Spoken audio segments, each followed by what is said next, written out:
Hello everyone, welcome once again to Beck's Flavor. Thank you for coming back. But if you are new here, my name is Becca and I'd like to give you a very special welcome. Please make sure you do subscribe before you leave. So today I am going to show you how I make my butter bread. Okay, this bread is so good. If you follow me on my social media, then you know that I make bread every week, literally, because this recipe is so good. It is soft, fluffy. You will never buy bread ever again. Okay, so let me go and show you how I make this bread.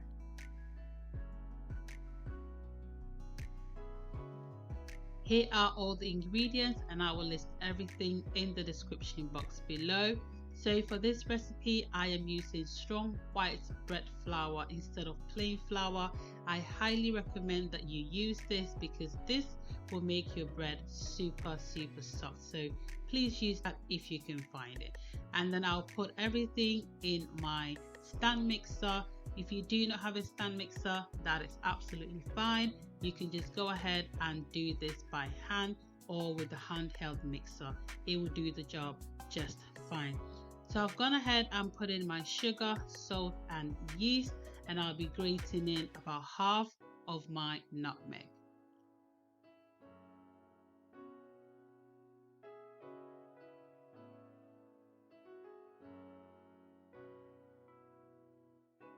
Then I'll just mix everything together just to make sure that all the things are in the right places.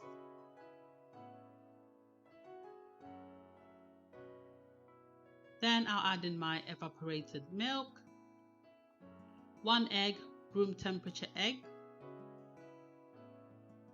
and some vanilla extract. You can also use any flavors that you like.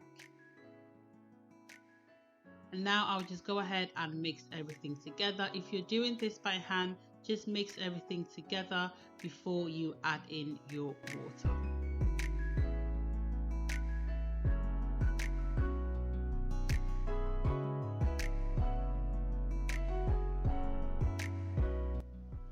I will then add in my warm water gradually. I don't want to add in all the water at once because it might get a bit soft. So when you are making this, different flours take water differently. So please ensure that you are putting in your water gradually as you go along so that you can determine the consistency of the dough. And yes, my water is cloudy. It's because I put the water in my evaporated milk bowl. That's why.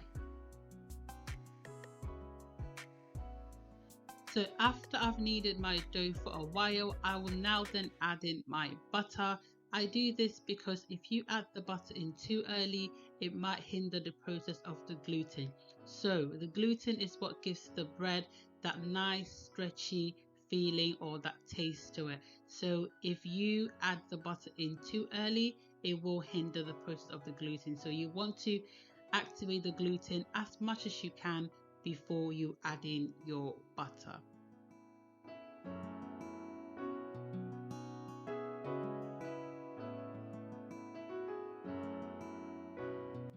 Now my dough is ready. It's nice and soft and stretchy, just how I wanted it to be. It's not too soft, it's not too hard, it's just the right consistency that I need. So I'm just going to go ahead and cover this for about 10 minutes for the dough to rest before I do anything else to it.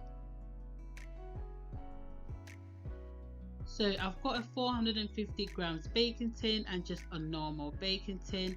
With the 451 you can cover it, which I'm going to use because you know that butter bread has that distinct shape and that's what's going to give me that shape. I am using the other baking tin just to show you that if you don't have the one with the lid on, you can just go ahead and use that tin as well.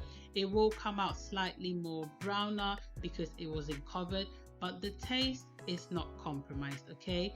But make sure that you do butter up your things very generously because you don't want your bread to get stuck in the baking pan, okay? So I let my dough rest for about 10 minutes and it already started to rise a little bit. So I'm just going to go ahead and put some butter on my work surface, my cleaned work surface.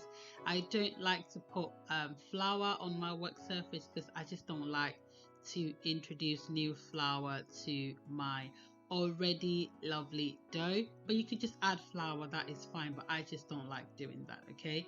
So it works better for me when I put the butter on and everything is nice and smooth.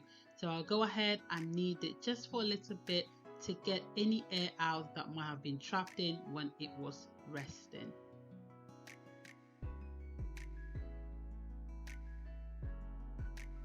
Then I'll just cut them in 2 equal parts just to make sure that it fits nicely in both of the baking tins. So I decided to add a bit more to the half because that other tall tin, the one with the lid, takes slightly more dough than the smaller tin.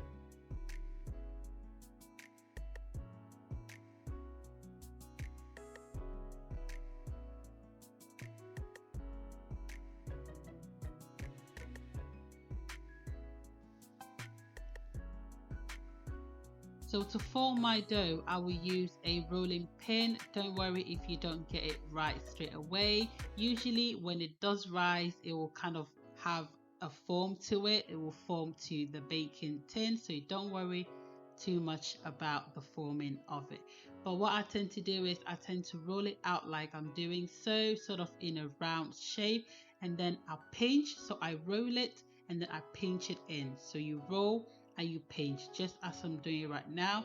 And when you're doing this, you try to get the shape whilst you go along. So just roll with your fingertips and just pinch it through as I'm doing right now. But don't worry if you can't get the shape right the first time, it will happen, okay? More practice, more bread, and then you'll be an expert, okay?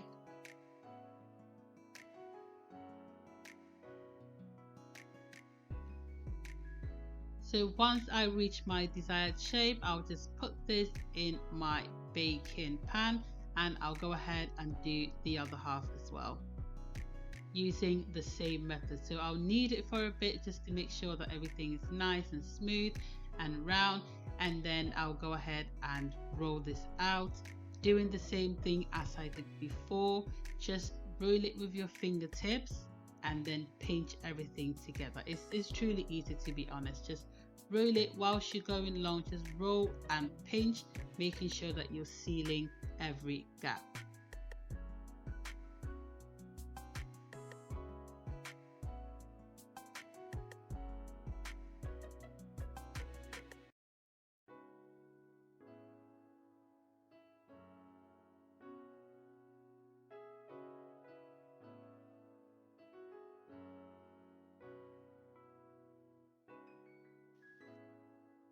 Now they need to double in size, so I'll just go ahead and put the lid on, not all the way, I just want to see how it's rising, and then cover this up and let it rise until it's doubled in size.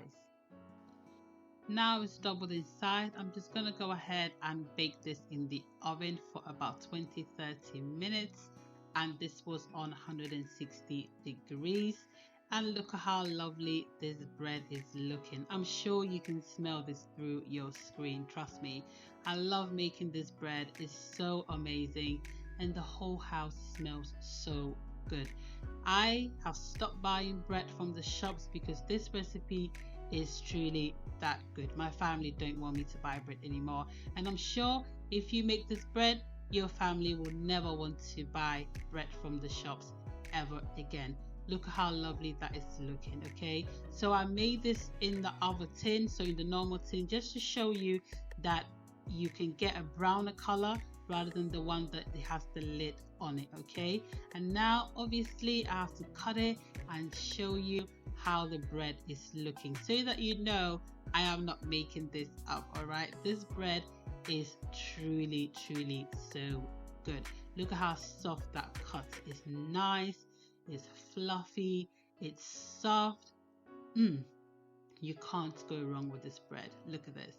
Try this recipe and let me know in the comment section below, okay?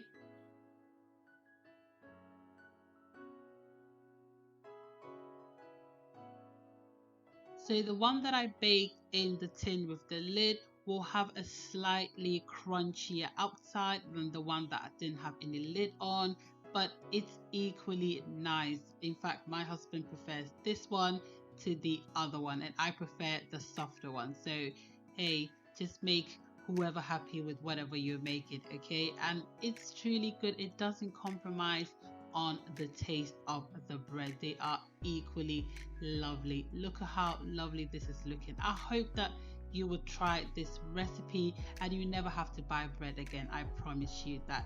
So if you enjoyed this video, please give me a thumbs up, like this video, share with everyone, and don't forget to subscribe if you haven't done so already. And I will see you in my next video. Bye.